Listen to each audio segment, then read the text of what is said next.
Hello newscasters, Chris here. We are going to spend the next little while talking about the politics of 2025 and the politics of, yes you guessed it, 2026 on this edition of Newscast. Hello, it's Chris in the Newscast studio whilst Adam is away for a few days. So let's chew over the political year we've just had and then the one to come. And what a cast list in the Newscast studio. We have got Ailbhe Rea, who's the political editor of the New Statesman, and Tim Shipman, who's the political editor of the Spectator. Hello, both. Hello. Hello. Where should we start? I mean, I know there's a certain genre to these things at this time of year, isn't there? I suppose should we do a moment of the year? A moment of the year just gone, Ailbhe? Ooh, I think probably the government nearly losing that welfare vote. That extraordinary moment when Stephen Timms had to just quietly read out that basically they were gutting all of their welfare reforms. It didn't look like much in Parliament, but it meant that the government came within a whisker of losing a big vote on an important policy only, basically less than a year into government after winning a big landslide. It was quite extraordinary. Yeah, this is the thing with a big majority government. You're not meant to have tight votes, and yet they did, and they were doing this sort of slow motion kind of shredding of their own policy. Yeah, absolutely. I mean, I totally agree. I'm going to cheat and say I think there were three for the government, and I totally agree that was possibly the most important. That's when the left of the Labour Party reasserted itself and started pushing number 10 around. The other two, I think, were significant from a government point of view, were Rachel Reeves crying in the chamber, which was, on the one hand, a great sort of personal crisis, slight example of the Prime Minister being oblivious of what was going on around him, but then the market reaction that effectively said, if Rachel Reeves goes, we think almost everything else is going to be worse. And, the economic environment has been shaped by the fact that Starmer and Reeves have just about convinced the markets that they're okay, and lots of other noises off in the Labour Party the markets don't trust, including Andy Burnham, who made a fool of himself at party conference by saying, let's ignore the bond markets. And I think the third one, the other big issue of the year, has been migration. And I think when the Home Secretary, Shabana Mahmood, stood up in the Commons and pushed all these this crackdown on asylum, I think, the reaction from her own party was disquiet, and then one of the Lib Dems effectively said, you're speaking intemperately, you're pushing all this, and she basically said, I think you're underestimating the damage this has caused and what the public thinks of it, and it was a very kind of visceral moment. I have to say to the honourable gentleman, I wish I had the privilege of walking around this country and not seeing the division that the issue of migration and asylum system is creating across this country. Unlike him, unfortunately, I am the one that is regularly called a and told to go back home. It is I who knows through my personal experience and that of my constituents just how divisive the issue of asylum has become in our country. And I think it was one, if you look at the polls, 70% of Labour voters support what she's doing, 57% of Lib Dem voters, and pushing half of Green voters. And all the leaderships of the sort of left faction of Labour, of the Greens, of Lib Dems, very uneasy about all this. But their voters actually want it. And I think that was a sort of indelible moment where the Home Secretary showed she was firmly where the public is. How surprised should we be, or are you, about where we find ourselves at the end of this year? I guess it's to tease away a bit at what you were talking about there around welfare and other things, that the government, despite this colossal majority, despite the fact that we're only 18 months in, Keir Starmer is under threat. It's an open question as to whether he's Prime Minister in 12 months' time. I wonder how surprised you are now versus where we were 12 months ago about the political predicament the government's in, Ailbhe. Oh, I guess I am surprised, but I shouldn't really be. Because I started a new job in the past couple of months at the New Statesman. So I've ended up reading a lot of what previous people in the job have done, and Tim's stuff at the Spectator, and your predecessor Katie Bowles in the Spectator, what you do for covers, what you do for columns, and reading some of the stuff in both magazines about Rishi Sunak and the Conservatives from 2023, 2024, it's all exactly the same. All these things about parliamentary parties becoming really unhappy, seeing that they're doing terribly in the polls, thinking seriously about changing Prime Minister. I was reading one about Rishi Sunak this morning, but it all could apply to Keir Starmer. I think maybe there's something in our politics it's not being driven, despite what maybe some listeners think, it's not being driven by us. It's not being driven by the journalists. It is the MPs. It's like their frustration with their polling position, their frustration with the leadership, but it just keeps happening. So in a way, it shouldn't maybe be a surprise that it's happened to Keir Starmer, and yet it is, because they won this huge, big landslide majority, and they ran on this platform of, we will be different, we won't be chaotic like the Conservatives. A big part of their promise was stability, and now it's looking like they actually aren't able to deliver on that. Tim? I think some of it's specific to the people, but a lot of it is systemic to what's been going on in British politics probably for 2 decades. On the specifics, I think a lot of people on the left thought that the Tories were wicked and useless, and that just coming in and being Labour was going to be enough. And I think there were probably some people around Keir Starmer who thought that as well, and that hasn't proved to be the case. I think the example that Ailbhe gives with Rishi Sunak is spot on. I would put Theresa May, Rishi Sunak and Keir Starmer all in the same basket of people who think that having a sort of mission for public service, turning up to work, being sensible and moderate and just trying to govern calmly is going to be enough. And in the current environment, I don't think it is. And I think what's been going on basically since the financial crash in 2007-8 is the British public has been looking for big solutions to seismic problems. They voted for Brexit because they hoped that would do it. That didn't do the trick. They voted for Boris Johnson in 2019, hoping that would do the trick. It didn't. They've given Labour a landslide, and I think a lot of the public has already given up on this Labour government run by Starmer, which is why Labour MPs are beginning to think about an alternative. But you can keep changing the leader all you want, as the Conservatives discovered, unless you have something that's got a bit more sort of understanding of where the public is, what's going on, and has some bold, big solutions and is prepared to go for it, then I think any government is going to struggle in that context. And MPs who got elected for the Conservatives in 2019, they weren't experienced, just the same as a lot of people who popped out for a cup of sugar last year and suddenly found themselves as Labour MPs. They're not used to whipping, party discipline. They get a lot of social media grief. And when the going gets tough, they're not hardwired for party unity. They're hardwired for covering their own behinds and looking good to their local constituents, little realising that what actually kind of gets them re-elected is a functioning government that does things successfully. If they think they've got a personal vote, there's a lot of people who've lost their seats over the last 3 decades that I can send them to have a word with, because personal votes don't count for a great deal in this.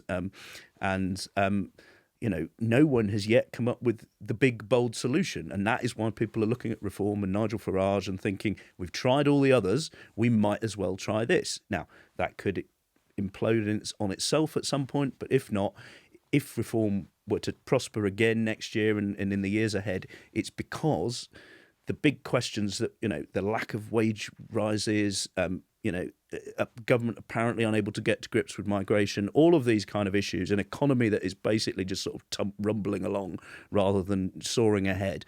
Without any of that, any government is going to suffer, any leader is going to suffer.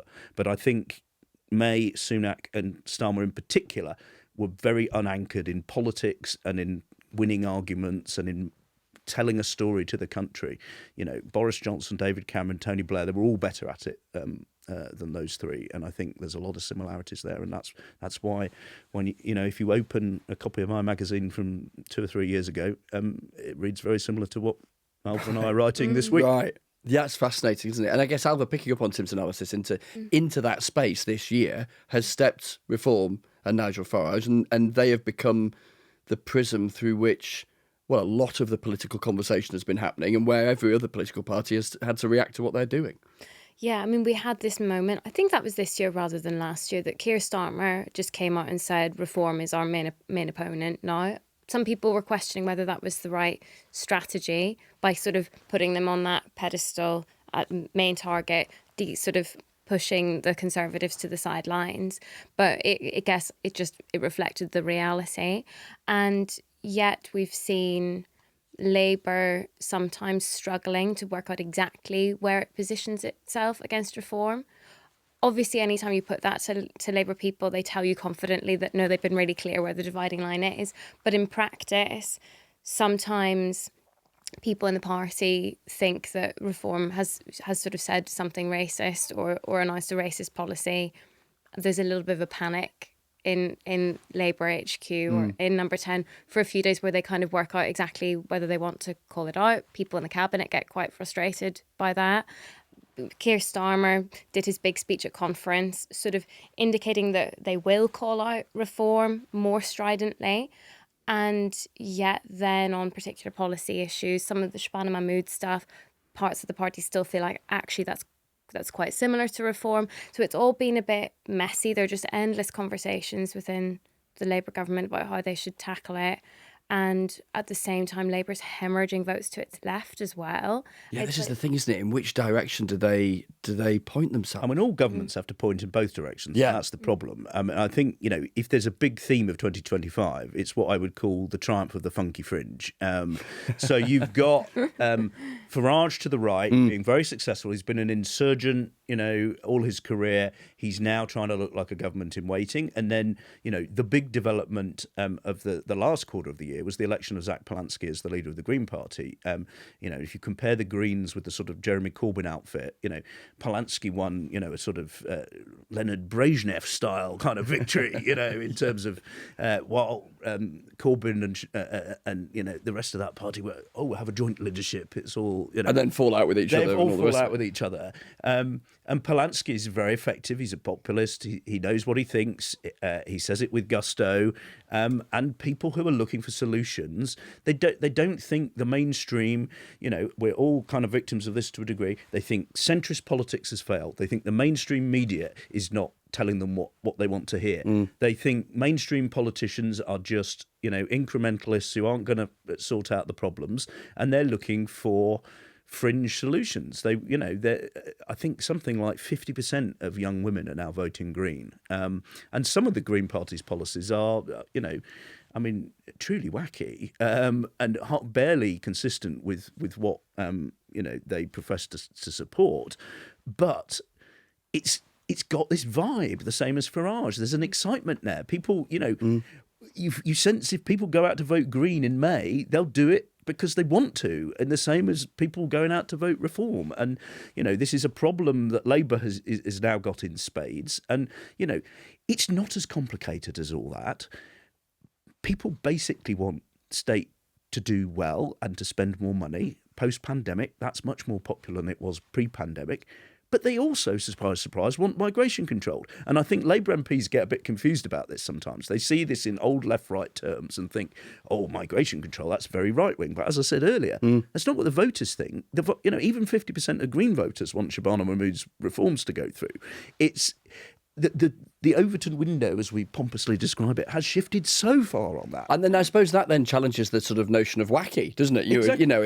How wacky is it if people think it's worth a whirl because nothing else has worked? An interesting thing on what you were saying about this, this collapse in support for mainstream politics, and in a way, the way Reform and the Greens are very different politically, but in a way are a little bit similar. Farage and Polansky both making these big gains. Someone in the Greens said to me that they're also fishing in the same pool of voters, which I thought was really interesting. You wouldn't really think that. You think of people on the left being sort of, pulled from Labour to the Greens, and then maybe former Tories or very different types of Labour people being peeled off to Reform. But actually, it's maybe people who aren't that political, everyone votes, people who aren't thinking about themselves on an ideological spectrum, who are just feeling fed up with mainstream politics and looking at the alternatives. And Zach Polansky and Nigel Farage are both offering that.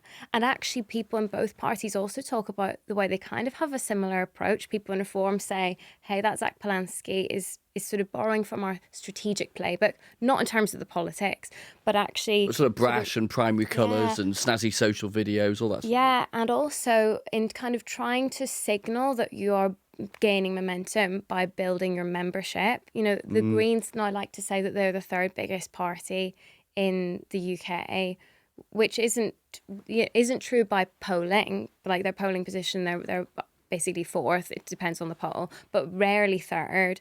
But actually, in terms of membership, they've really, really massively grown, and they are the third biggest party. And actually, because we don't officially know Labour's membership figures, they could be poised to overtake Labour. It's funny, isn't it, latching onto these particular metrics, which, Jeremy Corbyn's Labour Party had a gazillion members, and it didn't actually add up to much when it came to elections. But you can use it as a badge of momentum, I suppose. And Nigel Farage has done that all year. It's been a part of him gaining momentum, and that has been accompanied by a massive surge in the polls. The story of 2025 has just been the rise of Nigel Farage, basically. And there have been these moments or these blips where he has a fallout with a colleague. There's a bit of controversy over something someone said, like Sarah poaching.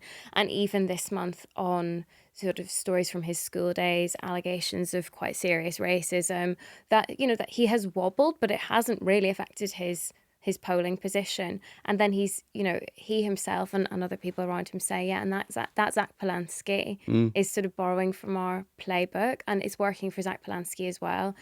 A similar thing where the more exposure he gets, the more he kind of gets asked about some of the policies that Tim was mentioning, and facing a little bit more heat for it. But they've both had very good years, and unfortunately Jeremy Corbyn and Zara Sultana, who we haven't yet mentioned, have been trying to occupy that space on the left as well, but they've been really outshone by Zach Polanski. And how striking that here we are, 10-15 minutes into our conversation, and we have not yet mentioned historically the biggest and most influential party in British politics.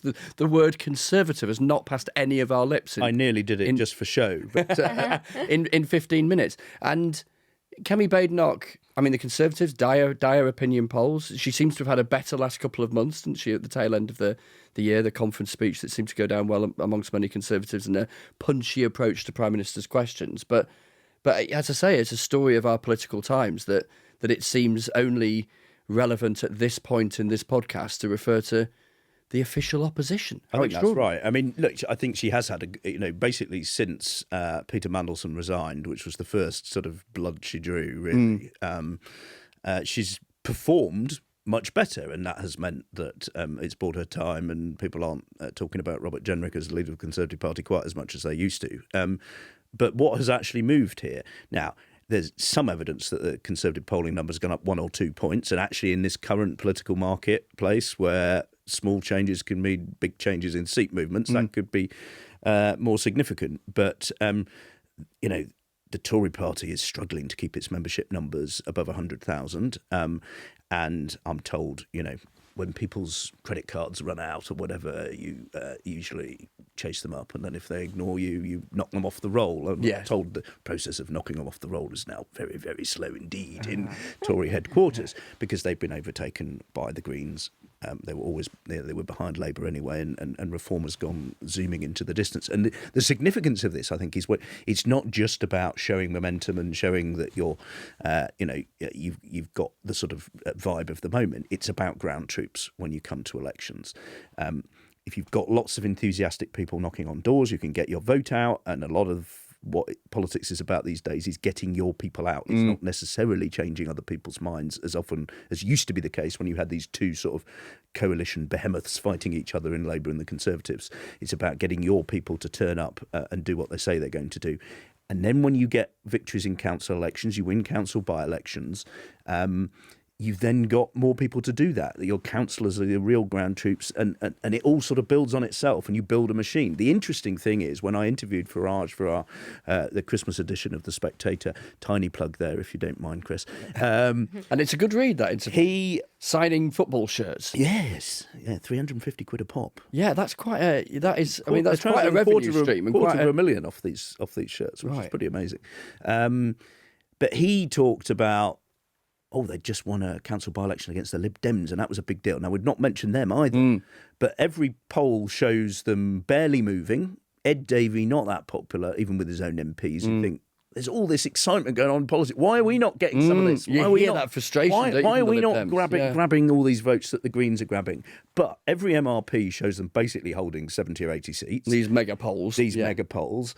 it looks like the Lib Dems will be part of the conversation at the next election, and on the ground they are winning a lot. Virtually every Southern Council by-election they're trousering from the Tories, and Reform, which is performing really well as well, regards beating the Lib Dems as the sort of gold standard on the ground. Now the interesting thing next year is going to be, can Polanski and the Greens turn this great momentum, this huge membership surge, into a machine that is as effective as the Lib Dems at kind of hoovering up those votes and actually winning some seats. And the guy who runs the Lib Dems, a chap called Dave McCobb, who was their ground manager in 2019 and fully in charge last time round, I would say he's up there with the best sort of strategists I've come across in British politics, and certainly since Chris Ranald was doing the Lib Dem stuff back in the 80s and 90s, they've got a proper good one there, you know.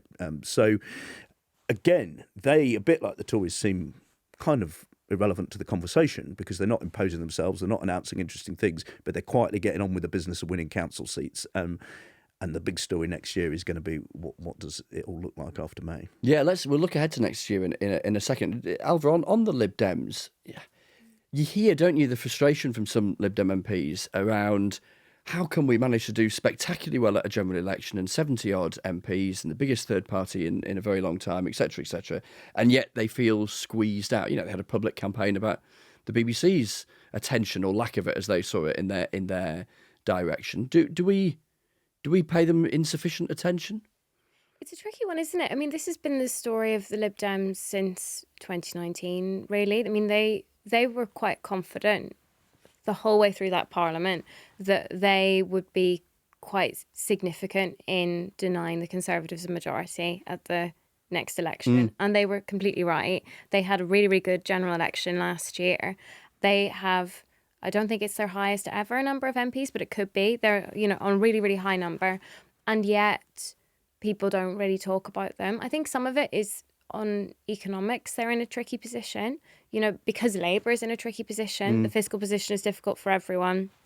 And I think that the Lib Dems aren't quite sure which way they want to tack. If you're facing spending cuts and welfare reforms on the one hand, or tax increases when the tax burden is already historically high on the other. And you're representing some of the richest places. Well, this is the thing. They're damaged by their own success, because most of the seats they're winning are against the Conservatives. And a lot of the people voting Liberal Democrat now are fundamentally sort of fiscally conservative. And, if you go and start winning lots of seats in Surrey, don't be surprised if the stockbrokers have a view if you suddenly start extolling mass taxation of the rich, And they are basically fiscally conservative, but just quietly. But it means that they're not going to make big hay of opposing Rachel Reeves on things. They have on some issues, like the farmers' inheritance tax. They've opposed it, but I think some of it is it's on economics. They don't punch as much, but also they did have a big conference where Ed Davey was pretty punchy on reform. He actually leaned into an almost kind of fake news moment, or he kind of tried to, where he was saying that Nigel Farage would sort of loosen gun controls in the UK. Oh yes, there was that big. There was the row of a couple of hours, wasn't there, in Bournemouth about that line from his conference speech. And it looked like for a moment he was confecting a row where we would all say, "Oh, is this a legitimate thing to say? Because this isn't reform policy, and it's been a long time." They dredged a quote from Nigel Farage from 2014 from a Guardian interview or something, I think, from memory. But actually, that could have been really smart politics, drawing attention to comments that Nigel Farage made on an issue sort of that draws quite a stark parallel with Donald Trump and gun laws in America, which are very unpopular here. Donald Trump is a hugely unpopular figure in the UK, and Labour aren't really able to go into that because of their diplomatic relationship with him. So there was a moment that the Lib Dems nearly seized, and then for whatever reason,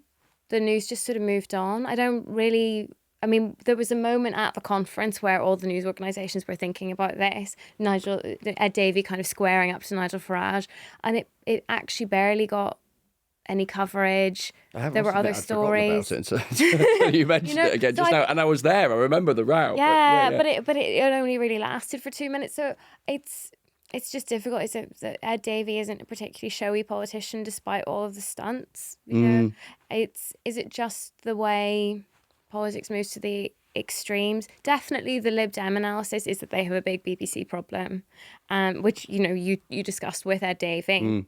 They're blaming you guys. Yeah, I've heard that critique. But it's a tricky one. But then, as Tim says, if they make gains in May and actually they find themselves, holding the balance of power after the next general election, that's which a is a long, possibility, isn't it? Given that they are competitive in places where Labour aren't, and vice versa. Yeah. So let's look ahead then to 2026, and in particular the elections coming up in May in Scotland and Wales, so the devolved governments or parliaments there, and then in plenty of English local authorities. And then in this sort of smorgasbord of competitiveness in British politics, we can get into Plaid Cymru and the Scottish National Party, who will be big players in those two respective elections. And it was a poll earlier this week, wasn't there, putting Plaid at top of the polls in Wales, with Labour on 10%. Yeah. 10% for Labour in Wales.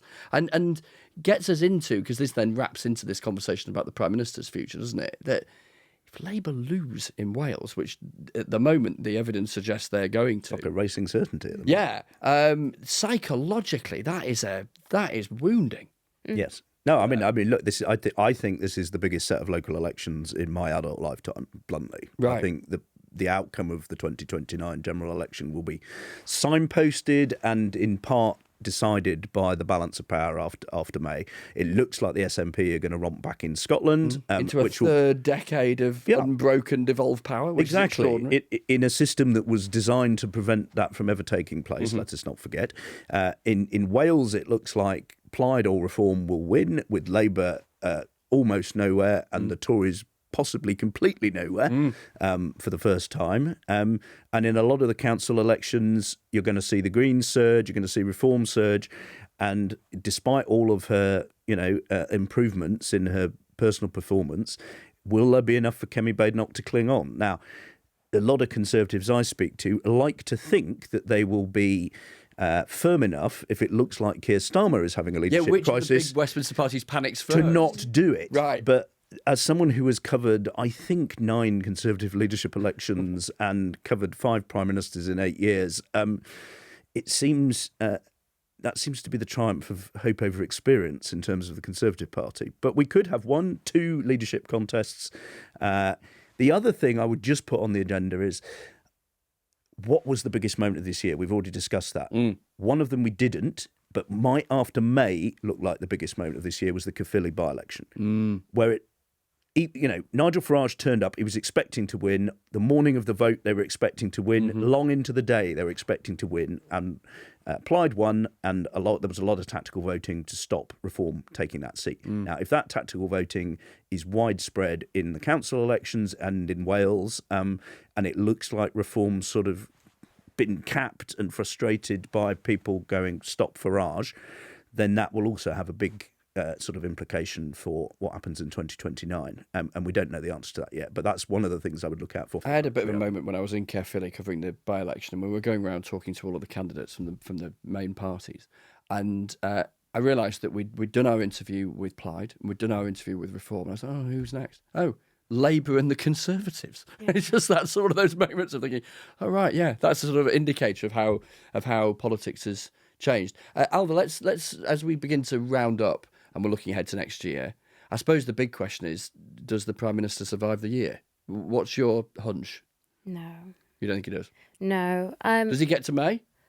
I think that May is seen as the hard stop. It's the deadline, that it can't go much beyond May. I mean, your colleague Henry Zeffman is reporting today that Labour is planning to schedule the King's speech for right after May. That'll be a big reset moment. Then it would be inconvenient to hold a leadership Which sounds contest. defensive in and of itself, doesn't it, doing it then? 6 months out. Months out, yeah. So, I mean, let's see. But certainly senior, sensible people think that a leadership contest is inevitable. Whether they think that is mad or not, they think one is coming, whether you like it or not.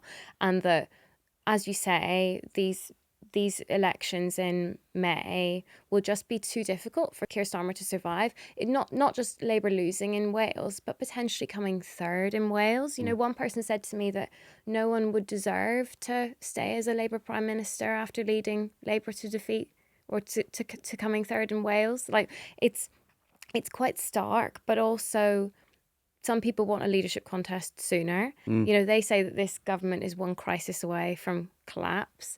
And I don't know if I subscribe to that school of thought, but there are a lot of people who think that. And there are so many issues that we haven't mentioned, but that are all brewing. The jury trials, the farmers' inheritance tax, that's coming in April, which means there's this really difficult cut-off point. All these horrible warnings about farmers taking their own lives in the run-up. That's going to be really, really difficult for the parliamentary party. They need to do special needs education reforms. The immigration reforms that Tim mentioned are unpopular with parts of the Labour Party. And then there are loads of things that I'm not even thinking of. There's so many possible points of crisis. And, things like the Peter Mandelson-Epstein relationship came sort of from nowhere.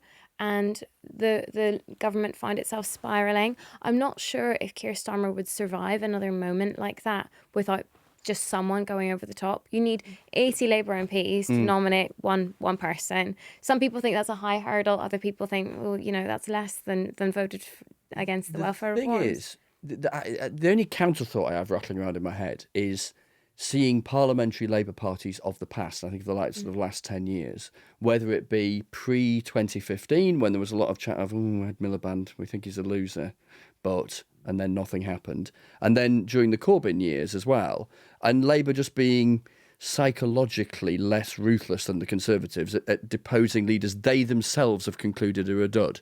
And so I just wonder, do we underprice a scenario where lots of the things we've talked about next year do happen, but Labour somehow don't get round to, or decide collectively, or just collectively decide to not decide, and so nothing actually happens? Look, I agree with everything Ailbhe's said. Almost everybody I speak to thinks there's going to be a leadership challenge. Oh, and similarly, I think if there is one, I think he does badly enough in it that he has to go either soon, immediately, or in a couple of months thereafter, because that's normally what happens in these things. I think there's a million things that could cause him to fall, but on the other side, there is inertia and unease in the Labour Party about doing this, and it is more complicated and difficult than in the Conservative Party. In the Conservative Party, a whole bunch of people can write anonymously, and their letters can gradually accumulate until the moment is reached. And we know from Graham Brady, who used to collect them, that they go like this. Even at the point where it looks like they've been reached, they get pulled out. And you also get every variation. I kind of miss this. There's a nostalgia for I've written a letter, but I've not sent it. Yes. I've written a letter, I've sent it, but I've asked for it back. Yeah. I've written a letter, it's in my pocket, I've not yet, all that. In a sense, Labour MPs are writing those letters in their heads. It's not the process they have. Some of them have them in their breast pockets. Some of them are even waving in the face of the whips. But as Ailbhe says, you need 80 people on the record backing a named candidate. It's very difficult to manoeuvre properly, and I know there are lots of people manoeuvring, and I speak to some of the people who think it needs to be done and that there are possibly better leaders out there. But I go back even further than you, Chris. I remember, the efforts to get rid of Gordon Brown, to get rid of Tony Blair, and they all basically failed, apart from, the Brownites finally sort of persuading Blair to go in a year's time. But, there was that was a campaign of best part of a decade. A decade. Jeff Hoon and Pat Hewitt woke up one morning and decided to bring down Gordon Brown, and for most of the day it looked like they'd succeeded. And we waited till about 7:30 in the evening, and David Miliband finally came out and supported him.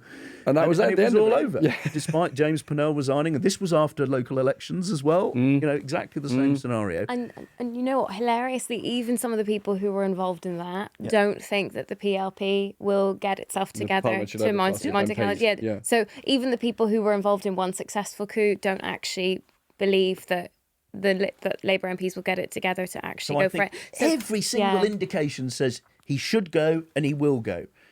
And yet I still think it's to grab some numbers at random, 52-48, that he's still there at the end of the year.